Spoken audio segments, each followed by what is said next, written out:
Before we dive into this latest sci-fi epic, drop a quick hi in the comments. It may seem small, but trust me, it really helps YouTube share this story with more sci fans like us.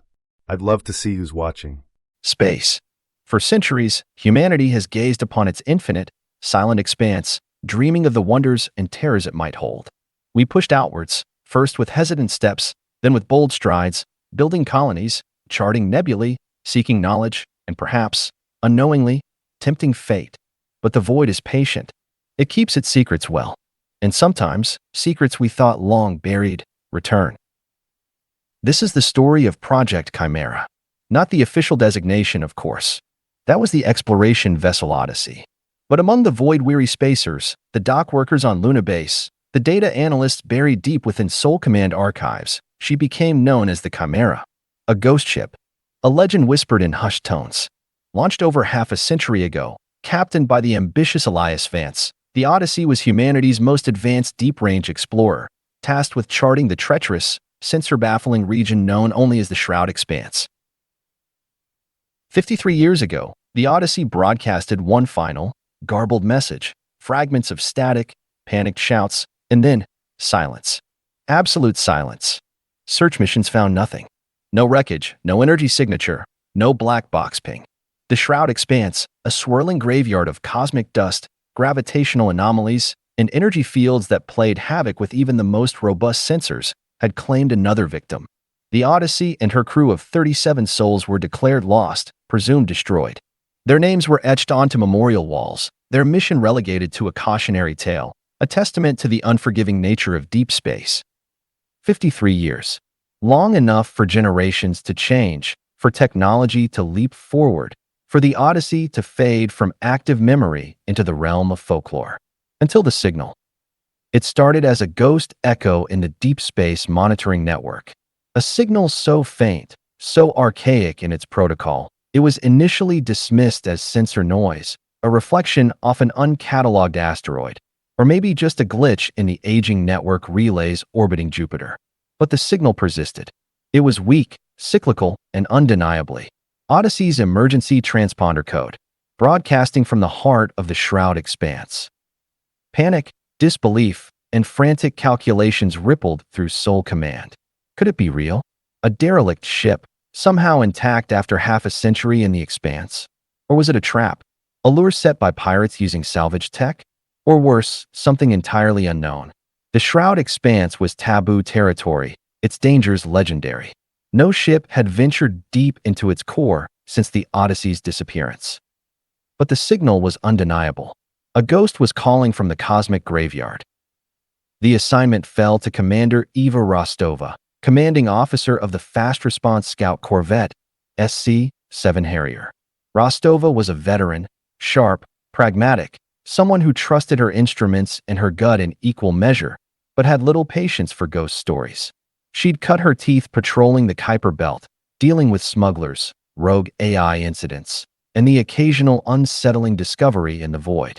She was respected, cautious, and meticulously by the book.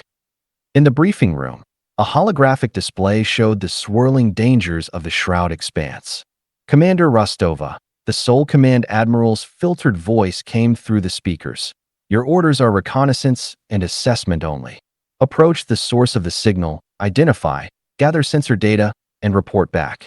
Under no circumstances are you to board the vessel without direct authorization and a full threat assessment. The Shroud Expanse is unpredictable. We don't know what's out there. Rostova replied calmly and professionally. Understood, Admiral. My crew is prepped. We know the risks. But forgive my skepticism, sir. 53 years. In the Expanse. The odds of survival, let alone broadcasting. The odds are irrelevant, Commander, the Admiral stated. The signal is verified Odyssey code. Find out what it is. Trap, derelict, automated lure, we need eyes on it.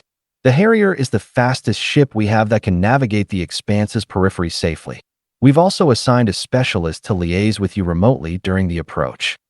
A specialist? Rostova inquired. Dr. Aris Thorne, xenophysicist, expert in theoretical energy fields and unusual phenomena. He's brilliant and eager. He'll be on a secure channel from Mars Analysis Center. Keep him informed. Rostova felt a prickle of annoyance. Thorne. She knew the name.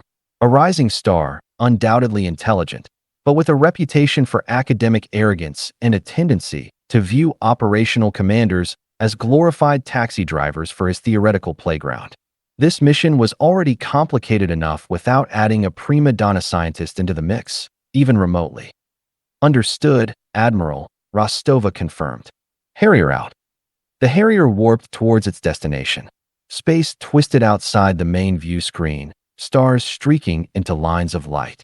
Inside the ship, the crew ran final systems checks, the low hum of the engines a counterpoint to the charged silence. Rostova stood firm on the command deck, her gaze fixed on the swirling, ominous colors of the nebula appearing on the forward display as they dropped out of warp and entered the Shroud Expanse. The Shroud Expanse wasn't just a nebula, it was a wound in space-time. Visually stunning from afar, vast curtains of incandescent gas in hues of violet, emerald, and blood orange, but treacherous up close. Gravitational tides pulled unpredictably, exotic particles interfered with sensors, and strange energy fields ebbed and flowed like phantom currents. Navigating required constant adjustments, a nerve-wracking dance between pilot skill and sensor interpretation. Commander, the comms officer reported, we're approaching the signal's designated coordinates. Picking up, confirmed. One vessel. Matches the Odyssey's structural profile. Rostova leaned forward, her knuckles white on the console railing. On screen. The main view screen flickered, then resolved. Against the backdrop of the swirling nebula, adrift in an unnatural calm patch, floated the Odyssey. The Chimera. It was impossible. The ship was pristine. No visible hull breaches, no scorch marks, no signs of catastrophic damage. It looked almost new, save for a fine layer of cosmic dust dulling its hull plating. It tumbled slowly, silently, power readings minimal but definitely present. And something else, faint life signs. Multiple signatures, clustered on the bridge. The tactical officer announced, Commander, life signs confirmed. 37 distinct biosignatures. Low metabolic rate, almost undetectable, but present, consistent with extreme hibernation or cryostasis. Cryostasis wasn't standard on Odyssey-class vessels, Rostova muttered. Not for the whole crew simultaneously. Patch me through to Dr. Thorne. A holographic window shimmered into existence beside the main screen, revealing the face of Dr. Aris Thorne. He looked younger than Rostova expected, sharp features, intense eyes burning with intellectual curiosity, a slight smirk playing on his lips. Commander Rostova. Thorne's voice arrived with a slight delay. Remarkable. Simply remarkable. Intact after 53 standard years. The energy readings alone are rewriting theoretical models of field decay within nebulae like the Shroud. Have you detected any subspace resonance? Any unusual particle emissions? Rostova cut him off, her tone clipped. Dr. Thorne, we have confirmed 37 life signs aboard. Minimal metabolic activity. The ship appears intact, low power. I need practical analysis, not theoretical excitement. What could keep a crew alive like this for half a century? Thorne frowned, the smirk vanishing, replaced by focused intensity. He gestured off-screen, likely manipulating his own sensor feeds relayed from the Harrier. Alive? Not just by a residue. Fascinating. Standard cryo wouldn't last this long without external maintenance and power cycling. Unless the stasis field isn't generated by the ship's original systems. Commander, the ambient energy readings around the Odyssey are anomalous. There's a low-level field encapsulating the vessel, almost perfectly canceling out the nebula's disruptive effects in its immediate vicinity. It's not human technology, not based on any known principles. Meaning, Rostova pressed. Meaning, Commander, Thorne elaborated, that whatever happened to the Odyssey 53 years ago, it wasn't simply lost. Something or someone intervened. That ship, and likely its crew, have been deliberately preserved. A chill traced its way down Rostova's spine, colder than the vacuum outside. Preserved. By what? And why? Maintain scanning protocols, Rostova ordered. Tactical. Any signs of external interference? Defensive systems online. Negative, Commander, the tactical officer replied. No other vessels detected. No hostile energy signatures. The Odyssey is quiet. Almost too quiet. All right, Rostova decided. Prep a boarding team. Standard suits. Full biohazard containment protocols. I want readings on internal atmosphere, radiation levels, structural integrity before we open the airlock. And Thorne, keep analyzing that energy field. I want to know what we're potentially walking into. Gladly, Commander. Thorne replied, his voice filled with scientific zeal. This is extraordinary. The boarding party, led by Rostova herself, entered the Odyssey through the main engineering airlock. The moment the inner door hissed open, the difference was palpable.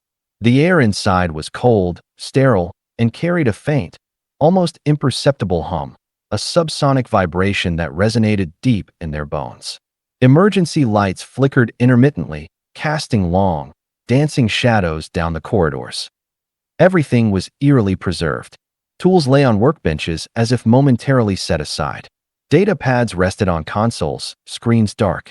A half-finished mug of synth coffee sat on a table in the deserted mess hall, its contents long since desiccated. There was no dust, no decay, just an unsettling stillness, like a photograph snapped mid-moment and frozen for eternity. The materials of the ship felt subtly wrong. Bulkheads that should have been standard plasteel had a slightly oily, iridescent sheen. Control interfaces, while recognizable Odyssey-class designs, seemed to have smoother edges, symbols that weren't quite standard Terran Federation script subtly integrated alongside the familiar ones. It was as if the ship itself had been subtly altered, changed. Bridge team, report, Rostova ordered quietly over the comms. A strained voice came back from one of the boarding team members ahead. Commander, you need to see this. They moved towards the bridge, weapons held ready, the only sound their own breathing and the faint, pervasive hum. The bridge door was sealed. They manually cycled it open and stepped inside. The scene on the bridge was horrifyingly surreal. The entire bridge crew, Captain Vance at the command chair, the helmsman reaching for a console, the science officer peering into a scanner hood, others mid-stride or mid-sentence, were frozen in place. Not encased in ice, but perfectly preserved, their eyes open, expressions ranging from surprise to dawning terror locked onto their features. Their skin had a strange, pale, waxy quality, but otherwise, they looked as if they could blink and resume their actions at any second. They hadn't aged a day in 53 years. Report status, Thorne, Rostova whispered into her comm. What is this? Thorne's voice came back, filled with awe and a touch of fear. It's an advanced stasis field, Commander, but unlike anything I've ever conceived. It's operating on a cellular, perhaps even quantum level. It hasn't just slowed biological processes, it's effectively stopped time for them within their individual bioenvelopes. The energy signature is layered, complex, and it originates from deep within the ship, not from the bridge systems. Rostova approached the frozen form of Captain Vance. His eyes stared blankly ahead, fixed on something beyond the forward view screen, an expression of utter shock etched onto his face. What had he seen in those final moments? Can we disable it? Revive them? Rostova asked. Disable it? Thorne sounded alarmed. Commander, I wouldn't know where to begin. The field is interwoven with the ship's power core, or what used to be its power core. Tampering with it could be catastrophic. It might destabilize, decay the subjects instantly, or even trigger a feedback loop of unknown energy. His voice lowered. And there's something else. The modifications, they're not just cosmetic. Scans indicate the ship's internal structure has been subtly rearranged. Pathways rerouted, systems integrated in ways that defy original schematics, especially around the main reactor. While Rostova secured the bridge and established a perimeter, relaying the impossible findings back to a stunned Soul Command, Dr. Aris Thorne, operating from his remote console on Mars, became increasingly obsessed. The energy signatures emanating from the Odyssey's core were unlike anything recorded. They pulsed with a complex rhythm, almost like a heartbeat. They contained patterns, information, layers of data embedded within the energy itself. Standard protocols, caution, Rostova's explicit orders, they all faded into the background noise compared to the siren call of the unknown emanating from the ghost ship. Driven by a relentless curiosity that bordered on recklessness, Thorne found a backdoor. Using his advanced knowledge of theoretical energy manipulation and exploiting subtle loopholes he detected in the alien field interfacing with the ship's comms system, he managed to establish a direct, albeit unstable, data link to the Odyssey's internal sensors, bypassing the Harrier's relays and Rostova's oversight. He needed to see the source. He needed to understand. He focused his remote probes, pushing them deeper into the ship's network, following the energy conduits towards the heavily modified engineering section. What he found defied explanation. The original fusion reactor was still there, but it was dormant, encased within a crystalline, lattice-like structure that pulsed with soft, internal light. And at the heart of this structure, suspended in a field of shimmering energy, was the core. It wasn't machinery as humans understood it. It was partly crystalline, partly biological, seemingly grown rather than built. It glowed with an internal luminescence, shifting through colors and patterns that seemed both random and intelligently directed. Thorne felt an overwhelming urge, even remotely through the sensor feed, to reach out, to connect, to comprehend. He initiated a deep energy scan, pushing the boundaries of his remote connection, and the core responded. Thorne wasn't just reading data, he was experiencing it. His mind flooded with images, sensations, raw information pouring directly into his consciousness through the data link. He saw the Odyssey, 53 years ago, stumbling upon something ancient and vast within the shroud expanse. Not a ship, not a station, but a presence. An intelligence that existed within the fabric of the nebula itself.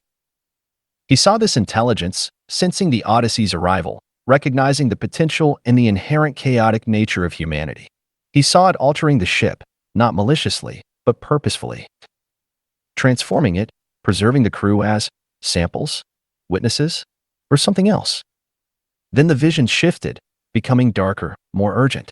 He saw vast, ancient fleets moving through star systems like locusts. Ships of cold, geometric perfection, wielding energies that extinguish stars. He saw worlds silenced, civilizations erased with chilling efficiency. He felt the presence of the beings commanding these fleets, the Signants, an ancient, primordial species, self-proclaimed curators of cosmic order, who viewed rapidly expanding, unpredictable species like humanity as a galactic plague, a variable that needed to be sterilized before it could disrupt their eons-long, carefully managed balance. He saw the Signants detecting humanity's recent, rapid expansion. He saw their approach, their trajectory set for the Sol system, their arrival imminent. And he saw the Odyssey, the transformed chimera, as a potential key, a tool, a weapon, a bridge. The core wasn't just a power source, it was a repository of knowledge, a communication hub, and a control system for the ship's impossible new abilities. And it needed a conduit, an interface with the chaotic, unpredictable, but potentially powerful consciousness of humanity. Thorne felt the core reaching out to him through the tenuous data link. It saw his mind, his curiosity, his capacity to understand, even his arrogance, perhaps seeing it as the necessary drive. It offered a connection, a symbiosis, a chance to understand, to evolve, to fight back. Back on Mars, Thorne staggered back from his console, clutching his head, the connection severed abruptly, likely by the core itself or safety protocols he barely remembered enabling. The visions burned behind his eyes. The Signan fleet. The impending doom. The Chimera's true purpose. He frantically opened a channel to the Harrier. Rostova. Commander, he yelled, his voice urgent and breathless. You have to listen. It's not just a derelict. It's been waiting. They're coming. An ancient species, the Signants. They see us as a threat. They're coming to wipe us out. On the Harrier's bridge, Rostova listened, her face grim. Thorne sounded unhinged, raving, but his terror felt genuine. And the energy readings her own team were now detecting from the Odyssey's core were spiking, corroborating his claims of immense, unknown power stirring within the ghost ship. Thorne, calm down, Rostova commanded. What did you do? What did you see? I linked with it. The core. Inside the ship. Thorne explained frantically. It showed me. The original crew encountered something. It changed the ship, put them in stasis. The ship, it's been modified by non-human intelligence. It's a weapon, a repository. It shows me, Rostova. It needs a human mind to interface, to prepare. The Signans are almost here. Before Rostova could process the torrent of information, alarms blared across the Harrier's bridge. Commander, the tactical officer shouted. Massive energy signatures detected. Dropping out of subspace at the edge of the expanse. Multiple contacts, large vessels. Non-human design. They match the configurations Thorne described in his initial theoretical papers on hypothetical ancient constructors. On the main view screen, the swirling colors of the shroud expanse were punctured by points of cold, hard light. Ships, vast and geometrically alien, obsidian pyramids, interlocking rings, crystalline structures that seemed to absorb the nebula's light, emerged from folds in space-time. The Cygnan fleet had arrived, and their primary vector was straight towards Earth. The Chimera and the Harrier were directly in their path. All hands, battle stations. Rostova ordered immediately. Shields to maximum. Alert Soul Command. Fleet mobilization Omega. Thorne, if what you say is true, can that ship fight? A strange calm entered Thorne's voice, his eyes wide with terrifying understanding. It wasn't built to fight like we do, Commander. It was built to adapt. And it needs me.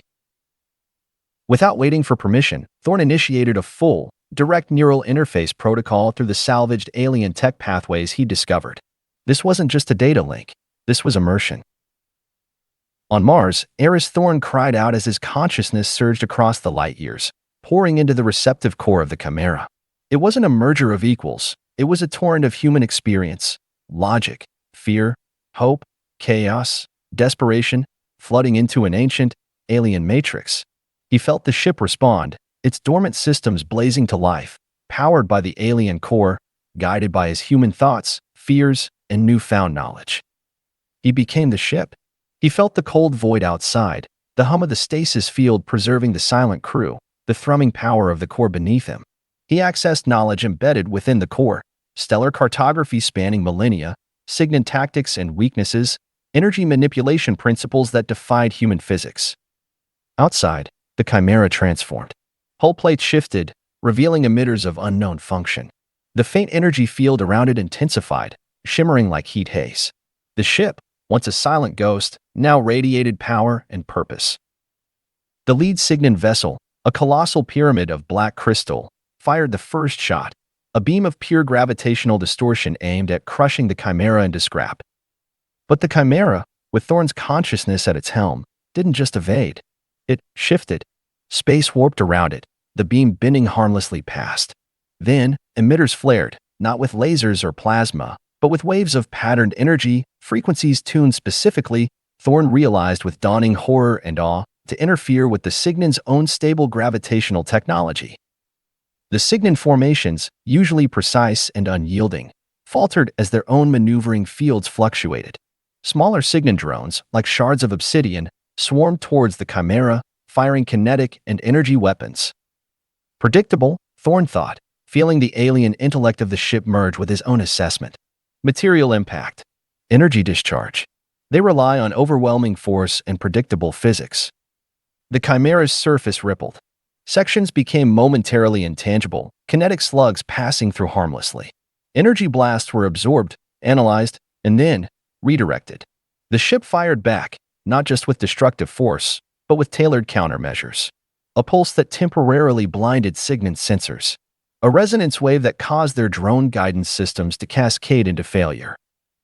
On the Harrier, Rostova and her crew watched in stunned silence, providing covering fire where they could, but mostly just witnessing the impossible. Commander. The tactical officer stammered. The Chimera, it's not just fighting. It's learning, adapting. Its energy signature changes with every exchange. Rostova could only whisper, Thorne, what have you become? Thorne wasn't just a pilot anymore. He was the ship's immune system, its strategist, its weapon. He felt the Cygnan's cold, logical minds through the energy exchanges, their surprise, their frustration, their dawning realization that humanity wasn't the simple, predictable infestation they had assumed. It was chaotic, yes, but also fiercely adaptive, capable of integrating and weaponizing concepts they hadn't encountered in millennia of sterile galactic curation. He pushed the Chimera's abilities, drawing on the core's power, feeling his own human consciousness stretching, thinning, but also expanding.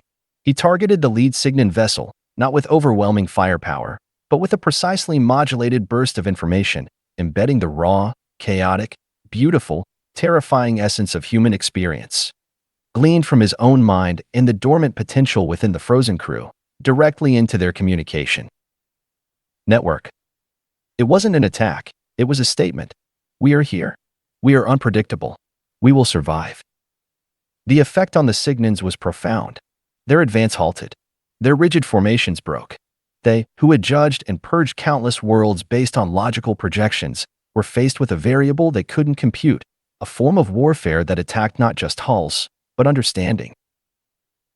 With calculated, almost reluctant precision, the Cygnan fleet began to withdraw, folding back into subspace, leaving the shroud expanse silent once more, save for the drifting Harrier and the now radiant Chimera.